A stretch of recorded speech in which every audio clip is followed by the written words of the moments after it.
नमस्कार, मैं ऋचा सिंह और आप देख रहे हैं सी न्यूज भारत। वक्त हो चुका है न्यूज बुलेटिन का। बुलेटिन में पहली खबर बेमेतरा जिले से है, जहां साजा बिरनपुर में दो समुदायों में हुई हिंसक झड़प, मुस्लिम समुदाय के 2 लोगों की हत्या। वहीं आगे खबर गंजबा सौदा से है, जहां कृषि उपज मंडी में किसानों ने किया भारी हंगामा, मेन गेट बंद करके चक्का जाम। साथ ही अगली खबर में जानेंगे कि कहां एक पत्नी ने अपने प्रेमी संग मिलकर की अपने पति की हत्या। और भी तमाम खबरों पर आइए विस्तार से करते हैं चर्चा। खबर बलिया से, जो नगर निकाय चुनाव की चुनावी बिगुल बज चुका है। सभी प्रत्याशी जोर शोरों से अब चुनाव लड़ने की तैयारी कर रहे हैं। चुनाव लड़ने की मंशा के साथ जनता भ्रमण भी किया जा रहा है। वहीं बलिया नगर पालिका क्षेत्र के एक प्रत्याशी ऐसे हैं जो नगर निकाय चुनाव में समाजवादी पार्टी के टिकट मांग रहे हैं। इनका नाम सुनील सराफ है। सामाजिक तालमेल रखने वाले अध्यक्ष पद के दावेदार सुनील सराफ ने क्षेत्र में विकास की लहर बहाने के लिए मैदान में उतर चुके हैं। इनका कहना है कि नगर पालिका में पिछले 5 साल में कोई उचित विकास नहीं हुआ है, इसीलिए वो चुनाव लड़ रहे हैं। सुनील सराफ, राष्ट्रीय सचिव, अखिल भारतीय स्वर्णकार संघ। जी, अभी आप किस चीज़ का चुनावी बुगुल आपने फूका हुआ है? नगर पालिका परिषद बलिया के अध्यक्छ पद हेतु जो है मैंने आवेदन किया हुआ है समाजवादी पार्टी में, और मैं टिकट मांग रहा हूँ और मुझे उम्मीद है कि पार्टी मुझे यहाँ से चुनाव लड़ाएगी। जी, क्या मुद्दे हैं आपके चुनाव लड़ने के लिए? समाज के बीच में क्या मुद्दा आप लेके चुनाव लड़ रहे हैं? एजेंडा क्या है आपका? देखिए, ये तो सर्वविदित है और आप सभी लोग जानते भी हैं कि बलिया नगर पालिका की स्थिति विगत 5 वर्षों में क्या बल्कि 25 वर्षों में अगर उसको देखिए तो क्या स्थिति रही है। बलिया की स्थिति बड़ी ही दयनीय है। बरसातों में पानी का लग जाना, नालियों की दुर्व्यवस्था, यहाँ के नागरिकों को आने जाने में कितनी कठिनाई होने लगती है, यह सारा कुछ आप लोग देख चुके हैं। किसी भी पार्क के सुंदरीकरण के लिए कई बार बातें हुई, लेकिन कभी भी पार्क के सुंदरीकरण का कार्य नहीं किया गया। यहाँ पर लोगों को घूमने के लिए, टहलने के लिए कोई व्यवस्था नहीं है। इन सारे बिंदुओं को लेके जो है कि नहीं, इस बार हम लोग चुनाव मैदान में आएंगे और निश्चित रूप से अगर जनता हमारे साथ रहेगी और हम चुनाव अगर जीतते हैं तो इस पर एक अच्छा कार्य किया जाएगा। देखिए, लगभग 30 वर्षों से तो मैं सामाजिक जीवन में हूँ और व्यापार मंडल के साथ साथ स्वर्णकार समाज के हित में भी मैंने काफ़ी काम किया है। और पहले मैं भारतीय जनता पार्टी में सन 1994 में भारतीय जनता युवा मोर्चा का उपाध्यक्ष हुआ करता था। वहाँ से मेरी शुरुआत हुई और भारतीय जनता पार्टी के तमाम पदों पे भी मैं रहा। लेकिन मैं कई बार भारतीय जनता पार्टी में टिकट की दावेदारी के लिए मैं खड़ा रहा, लेकिन मुझे कभी टिकट नहीं मिला। शायद हो सकता है कि सोनार समाज का होने के कारण भी मुझे यह टिकट से वंचित रखा गया। पिछली बार भी मैं लगभग 6 महीने तक अपना सारा कपड़ा और ब्रश मंजन लेके मैं गाड़ी में रख के घूमता रहा पूरे उत्तर प्रदेश में, और मैंने तमाम अपने पुराने नेताओं से भी टिकट की दावेदारी के लिए मैंने कहा कि मुझे टिकट दिया जाए, मैं चुनाव लड़ना चाहता हूं। लेकिन भारतीय जनता पार्टी ने उस पर ध्यान नहीं दिया।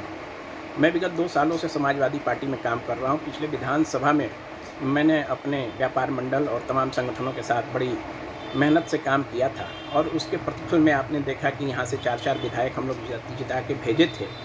और इस बार उसी परिप्रेक्ष्य में मैं नगर पालिका परिषद के अध्यक्ष पद हेतु दावेदारी किया हूं, और मुझे उम्मीद है कि इस बार सोनार समाज से एक व्यक्ति को लड़ाने का काम समाजवादी पार्टी करेगी। कि जो दावे किए गए 5 सालों में, और जो चेयरमैन साहब निर्दल चुनाव लड़े, बीच में 2 साल पहले उन्होंने भारतीय जनता पार्टी को ज्वाइन भी कर लिया था, और आदरणीय श्री दयाशंकर सिंह जी जो अभी मंत्री हैं हम लोगों के, उनके साथ मिलकर भी उन्होंने काफ़ी काम करने का प्रयास किया, लेकिन वो कुछ कर नहीं पाए। केवल वो कहते तो हैं कि हमने बहुत कुछ किया है जल के मामले में, नाली के मामले में, सड़कों के मामले में, लेकिन अगर देखा जाए तो कहीं कुछ काम नहीं हुआ। मुख्यमंत्री जी की जो योजना थी गड्ढा मुक्त सड़कों की, उसी पे जो है कि नहीं, सड़कों को बस लेपिंग का काम करके जो सड़कें अच्छी थी उसको भी बस ठीक करके दिखा दिया गया कि ये सड़कें अच्छी हो गई, लेकिन कंक्रीट लेवल पे अगर देखा जाए कि जो अच्छे कार्य होने चाहिए वो कार्य नहीं हुए, वो कार्य दिखते नहीं हैं। हमने तो पहले यह सोच रखा है कि अगर मैं यहाँ पे अध्यक्ष बनता हूँ तो निश्चित रूप से एक बढ़िया काम इस नगर में किया जाएगा, क्योंकि मैं ऑस्ट्रेलिया, जापान, कई जगहों पे विदेशों में भी गया, और वहाँ पे मैंने देखा कि अच्छे तरीके से सड़कों को कैसे बनाया जाए, फुटपाथ को कैसे बनाया जाए, नालियों को कैसे बनाया जाए, लोगों को रैन बसेरा के रूप में बैठने उठने की कैसे व्यवस्था दी जाए, स्टैंड को कैसे बनाया जाए। अगर कोई व्यक्ति जो है कि नहीं, अगर रिक्शे के लिए भी अगर इंतज़ार करता है तो यहाँ धूप में इंतज़ार करना पड़ता है, उसके लिए कैसे स्टैंड बनाए जाए, इन सारी व्यवस्थाओं पे जो है कि नहीं मैं बिल्कुल ही काम करूँगा। इसके साथ ही सफाई व्यवस्था पे जो मैंने देखा विदेशों में कि वहाँ रात में ही सारी सफाई हो जाती है और यहाँ तक कि उन सारी सड़कों को पानी से धुला जाता है। ऐसी व्यवस्था के लिए मैंने कई बार नगर पालिका के तमाम जो अध्यक्ष रहे, मैंने उनको भी सुझाव दिया, लेकिन उस सुझाव पे कभी अमल नहीं हुआ। मैं निश्चित रूप से उन सारी चीज़ों पे अमल करूँगा और एक सुंदर और सुविकसित बलिया का निर्माण करके आप लोगों के समक्ष दिखाऊँगा। ये व्यापारी समाज में जो है कि नहीं, एक शुरू से काम करते हुए एक अच्छी पैठ हमारी है और व्यापारी समाज चाहता है कि मैं चुनाव लड़ूं। और जहाँ तक मेरे अपने समाज की बात है, स्वर्णकार समाज की बात, तो यहाँ पे स्वर्णकार समाज का भी अपना करीब 22,000 वोट है। उस वोट को भी अगर हम लेके चलते हैं तो निश्चित रूप से अगर पार्टी मुझे चुनाव लड़ाती है तो कहीं से जीतने में कोई कठिनाई नहीं आएगी और डोर टू डोर संपर्क करके पूरी मेहनत करके इस चुनाव को हम लोग जीतेंगे। अगर पार्टी मुझे लड़ाती है तो निश्चित रूप से उनके झोली में जीत हम दे के रहेंगे। बलिया से सीनियर संवाददाता श्री कृष्णा तिवारी की रिपोर्ट। खबर बेमेतरा से है, जहां जिले के साजापुर बिरनपुर में दो समुदाय के बीच में हिंसा झड़प हो गई, जिसमें मुस्लिम समुदाय के 2 लोगों की हत्या कर दी गई। इस पूरे प्रकरण के बाद पुलिस ने जांच पड़ताल करनी शुरू कर दी है और अज्ञात आरोपियों के खिलाफ आईजी और एसपी ने इनाम घोषित कर दिए हैं। बेमेतरा से सीनियर संवाददाता संजू जैन की रिपोर्ट। खबर गंज बासौदा से है, जो नवीन कृषि उपज मंडी गंज बासौदा में किसानों ने जोरदार हंगामा किया। समय से पहले नीलामी बंद होने से नाराज किसानों ने बासौदा उदयपुर रोड पर चक्का जाम कर दिया। एसडीएम एसडीओपी सहित भारी पुलिस बल मंडी पहुंचा। किसानों का आरोप है कि उनकी उपज का सही दाम नहीं दिया जा रहा है। वो 3 दिन से भूखे प्यासे तेज गर्मी में मंडी में अपनी उपज बेचने का इंतजार कर रहे हैं। मंडी में करीब 600 ट्रैक्टर ट्रॉली उपज लेकर नीलामी के लिए खड़ी हुई है। किसानों का आरोप है कि 3 दिन से नीलामी के लिए वो खड़े हैं, पर व्यापारियों ने नीलामी बंद कर दी, जिसके कारण किसानों में भारी नाराजगी है। गंज बासौदा से सीनियर संवाददाता हेमंत आनंद की रिपोर्ट। खबर लातेहार से है, जहां लातेहार जिले के बारियातू थाना क्षेत्र में पति पत्नी के रिश्ते को एक महिला ने शर्मसार कर दिया।